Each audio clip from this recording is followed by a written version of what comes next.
Good morning, good afternoon, good evening to all the students. So இப்போ நம்ம இங்கே என்ன பார்க்க போகிறோம் அப்படின்னு பார்த்துட்டிங்கன்னா, 12th ஸ்டாண்டர்ட் ஃபிசிக்ஸில் இருக்கக்கூடிய எல்லா டாபிக்ஸையும் ஒன் பை ஒன்னாக நம்ம இந்த யூடியூப் சேனலில் இனிமேல் நம்ம பார்க்க போகிறோம். ஸோ இது என்ன புதுசாக இருக்குது, எல்லா யூடியூப் சேனல் மாதிரி சும்மா கான்செப்ட்ஸ் மட்டும்தான் நடத்த போகிறாங்களா அப்படின்னு பார்த்தா கிடையாது. ஸோ இப்போ நம்ம என்ன பண்ண போகிறோம் பார்த்துட்டிங்கன்னா, த்ரூ அவுட் இதுக்கப்புறம் டெய்லியும் நம்ம வீடியோ அப்லோட் பண்ண ட்ரை பண்ணலாம். ஸோ ஃபஸ்ட்டு பார்த்திங்கன்னா ஒவ்வொரு டாப்பிக்காக நம்ம படிக்க போகிறோம்.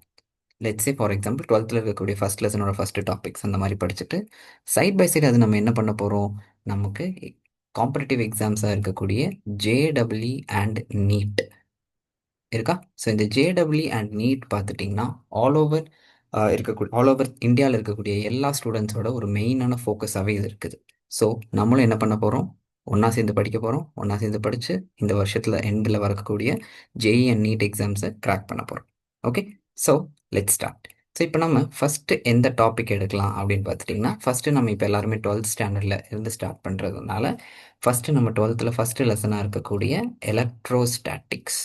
ஓகே, எலக்ட்ரோஸ்டாட்டிக்ஸ் அப்படிங்கிற லெசன்ல இருந்து நம்ம ஸ்டார்ட் பண்ணலாம்.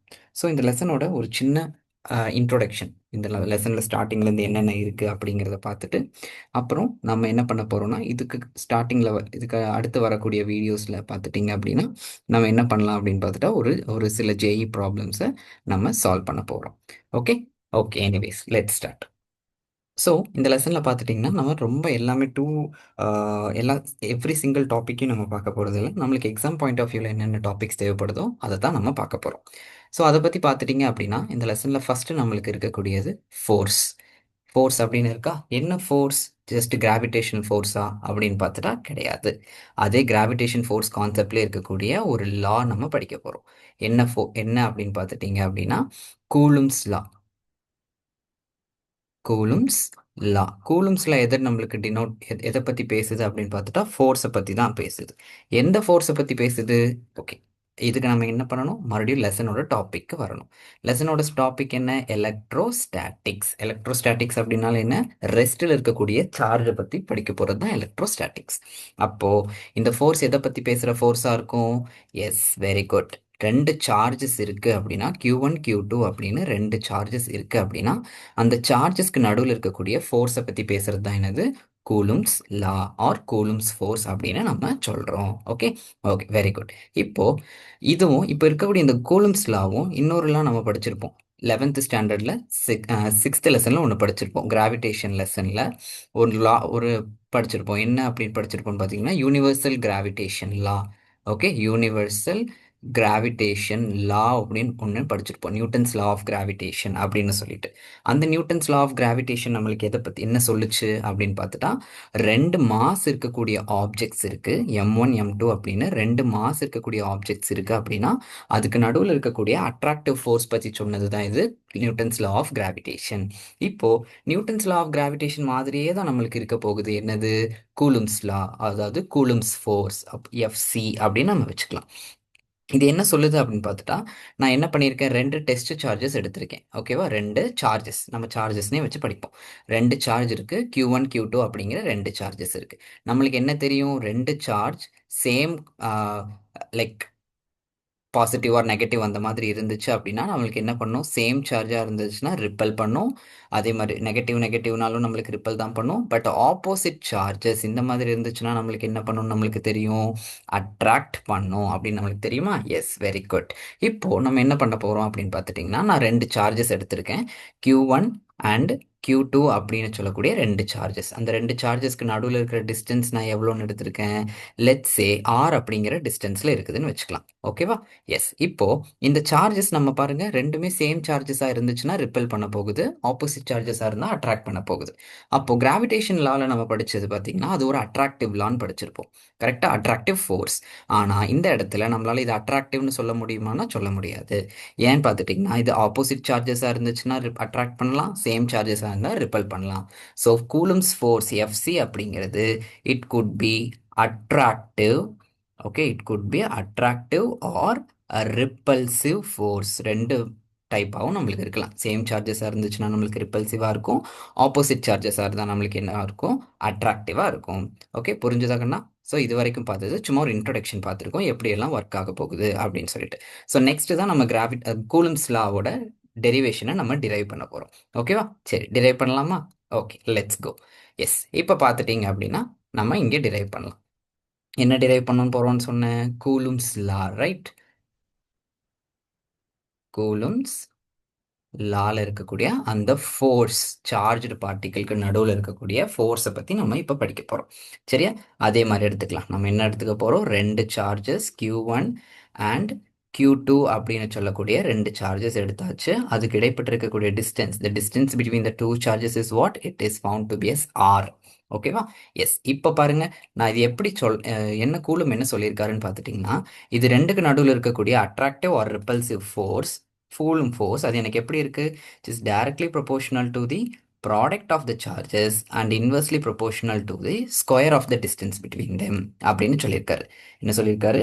கூலும்ஸ் ஃபோர்ஸ், அதாவது the force which is acting between any two charges is directly proportional to the product of the charges and inversely proportional to the what? Inversely proportional to the square of the distance between them அப்படின்னு சொல்லியிருக்காரு. Side by side நம்ம gravitation லாவும் பார்த்தோம்னா உங்களுக்கு ஈஸியாக இருக்கும். Gravitation லால Newton's என்ன சொன்னாரு? When two objects of mass m1 and m2 are separated by a distance r, the force is directly proportional to the product of the masses and inversely proportional to the square of the distance between them னு சொன்னாரா? அதே மாதிரி தான் இங்கே Coulomb's லாவும். இப்போ இந்த proportionality simple எடுக்கிறதுக்காக நம்ம என்ன பண்ணுவோம்? ஒரு கான்ஸ்டன்ட்டை இன்ட்ரடியூஸ் பண்ணுவோமா? லெட்ஸ் சே அந்த கான்ஸ்டன்ட் என்னது? K. Say K Q1 Q2 by R square. இப்போ நான் இந்த கேக்கு என்ன பண்ண போகிறேன்? ஒரு வேல்யூ இன்க்ளூட் பண்ண போகிறேன். அது என்னது? 1 by 4 pi epsilon naught Q1 Q2 by R square. அப்போ பாருங்க, கூலும்ஸ் ஃபோர்ஸ் என்ன சொல்லுது? F is equal to 1 by 4 pi epsilon naught Q1 Q2 by R square. ஓகேவா? இந்த ஃபார்முலா வச்சு நம்மளால என்ன கண்டுபிடிக்க முடியும்? சொல்லுங்க பார்க்கலாம். Yes, very good. என்ன கண்டுபிடிக்க முடியும் அப்படின்னு பார்த்துட்டிங்கன்னா, ரெண்டு சார்ஜஸ் இருக்குது அப்படின்னா, அதுக்கு நடுவில் ஒரு பர்டிகுலர் டிஸ்டன்ஸ் இருக்குது அப்படின்னா, அதுக்கு நடுவில் ஆக்ட் ஆகக்கூடிய அந்த ஃபோர்ஸோட வேல்யூ நம்மளுக்கு எப்படி இருக்கும் அப்படிங்கிறது நம்மளால் என்ன பண்ண முடியும்? கண்டுபிடிக்க முடியும். ஸோ இது என்ன நம்ம சொல்லிட்டோம்? இது வந்து ஃபோர்ஸ் அப்படின்னு சொல்லிட்டோம். அப்போ கண்டிப்பாக இதோட யூனிட் நம்மளுக்கு என்னவா இருக்கும்? நியூட்டனாக இருக்கும், ரைட்? லெட்ஸே என்னவா வேணாலும் இருக்கலாம். 800 நியூட்டனாக இருக்கலாம், இல்லை 20 நியூட்டனாக இருக்கலாம், ஆர் 5 நியூட்டனாக கூட இருக்கலாம். ஆனால் இது ஃபோர்ஸ். ஓகே, இப்போ நம்ம ஃபோர்ஸ் வேல்யூ கண்டுபிடிச்சாச்சு. அப்போது இந்த கான்ஸ்டன்ட் நம்ம இன்ட்ரடியூஸ் பண்ணோமா? அதை நம்ம மறந்துட்டோம் பாருங்க. 1 by 4 pi epsilon naught அப்படின்னு ஒரு கான்ஸ்டன்ட்டை இன்ட்ரடியூஸ் பண்ணியிருக்கோம். அந்த கான்ஸ்டன்ட்டை நான் சொன்னேன், பட் அந்த கான்ஸ்டன்ட்டோட வேல்யூ நான் என்னன்னு சொன்னேன்னா சொல்லலை. அதோட வேல்யூ என்ன? நான் நியூமரிக்கல் மேக்னிடியூட் எழுதுறேன். 9 into 10 to the power of 9 newton. என்ன value? 9 into 10 to the power of 9 newton அப்படிங்கிறது தான் இதோட கான்ஸ்டன்ட் வேல்யூ. ஓகே, ஸோ கண்ணா எப்போவுமே நம்ம என்ன பண்ணணும்? எந்த ஒரு கான்ஸ்டன்ட் எழுதுகிறோம் அப்படின்னாலும் நம்ம இந்த யூனிட்ஸை இன்க்ளூட் பண்ணுறது ரொம்ப ரொம்ப இம்பார்ட்டன்ட். ஓகே, என்ன பார்த்துட்டோம்? நம்ம அதோட வேல்யூ என்னன்னு கண்டுபிடிச்சிட்டோங்கன்னா, so 9 into 10 to the power of 9ன்னு சொன்னோன்னா, இதுக்கு நம்ம என்ன யூனிட் எழுதுகிறோம் பாருங்கள், நல்லா பாருங்கள். Newton metre square C to the power of -2. Okay, unit அப்படிங்கிறது ரொம்ப ரொம்ப முக்கியம். 9 into 10 to the power of 9. இதில் பாருங்கள், 1 அப்படிங்கிறது ஒரு கான்ஸ்டன்ட், 4 அப்படிங்கிறது ஒரு கான்ஸ்டன்ட், பை அப்படிங்கிறது ஒரு கான்ஸ்டன்ட். அதோட வேல்யூ நம்மளுக்கு என்ன தெரியும்? 3.14 அப்படின்னு நம்மளுக்கு தெரியும். கரெக்டாக? எஸ். இது புதுசாக ஒரு லெட்டர் அப்படி ஒன்று இருக்குது இந்த இடத்துல. என்ன அப்படின்னு பார்த்துட்டா எப்சிலான் நாட். எப்சிலான் நாட்டை நம்ம என்னன்னு சொல்கிறோம்? பெர்மிட்டிவிட்டி.